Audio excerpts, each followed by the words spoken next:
Channel computer techno सेवी। Friends, आज का जो वीडियो है वो ओ लेवल के पहले पेपर के कैल्क प्रैक्टिकल के बहुत ही इम्पॉर्टेंट क्वेश्चन पे आधारित है और मैं आपको कुछ बहुत ही बेहतरीन प्रश्नों के बारे में बताने वाला हूं जिसको तैयार करके आप आसानी से कैल्क के अंतर्गत पूछे जाने वाले क्वेश्चंस को जवाब दे सकते हैं और लगा सकते हैं। तो चलिए शुरू करते हैं।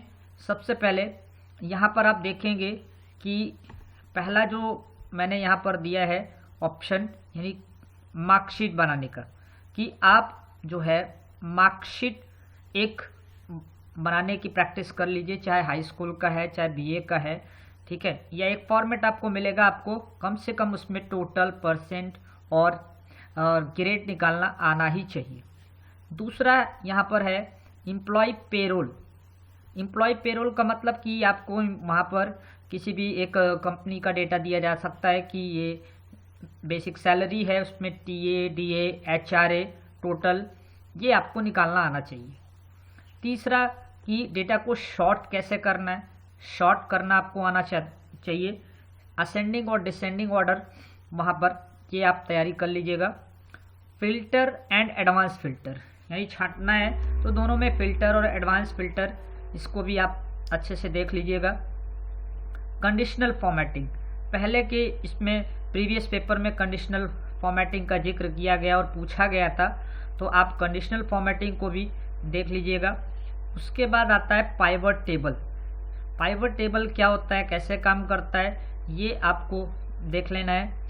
उसके बाद हम आते हैं वैलिडिटी। वैलिडिटी में क्या बताया गया है कि कितना डेटा कहाँ पे क्या रिस्ट्रिक्शन लगा सकते हैं, तो वो आप वैलिडिटी को अच्छे से देख लीजिएगा। फिर अगला ऑप्शन है हमारा फॉर्म का। फॉर्म के अंतर्गत कैसे फॉर्म हम क्रिएट कर सकते हैं, वहाँ पर जो टेबल बनी हुई होगी उससे हम फॉर्म कैसे जनरेट करेंगे, तो फॉर्म देख लीजिएगा। उसके बाद दो या दो से ज़्यादा शीट्स को अगर आपको मल्टीप्लाई करना है, मतलब कि कैलकुलेट करना है, तो वहाँ पर आप कंसोलिडेट का यूज़ करेंगे।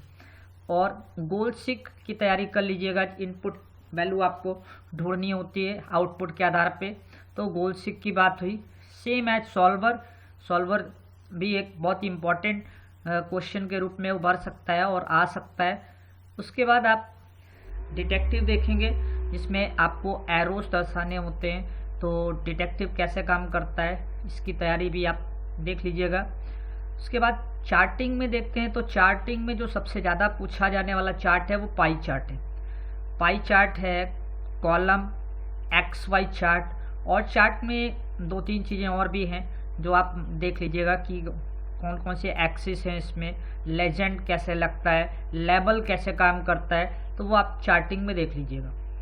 फिर हम आते हैं कुछ फंक्शंस की, जो बहुत ही इम्पॉर्टेंट फंक्शन है, वो चाहे एक्सेल में हो चाहे कैल्क में हो। V lookup, then H lookup, और उसके बाद है डेटाबेस फंक्शन। डेटाबेस फंक्शन में आपको पता ही है, जैसे कि डी सम है, डी मैक्स है, डी मिन है, डी काउंट है, डी एवरेज है, ये सब आपको डेटाबेस फंक्शन के अंतर्गत तैयार करना है। फिर हम आते हैं पेमेंट फंक्शन, यानी ईएमआई निकालने के लिए SLN function, sum if, count if, इन ऑप्शंस को यूज़ करना है और अच्छे से तैयारी करके जाना है। उसके बाद यहाँ पे लास्ट ऑप्शन है शीट एंड वर्कबुक प्रोटेक्शन, कि इनको कैसे प्रोटेक्ट करते हैं ये भी आप देख लीजिएगा। तो फ्रेंड्स, मैंने कोशिश की है कि आपको बहुत ही इम्पॉर्टेंट जो यहाँ पे क्वेश्चंस दिख रहे हैं इनको आपको बता सकूं, और आप इसको ज़रूर से ज़रूर तैयारी करके जाइएगा जिससे आपको अच्छा रिजल्ट मिल सके। Thanks for watching this video।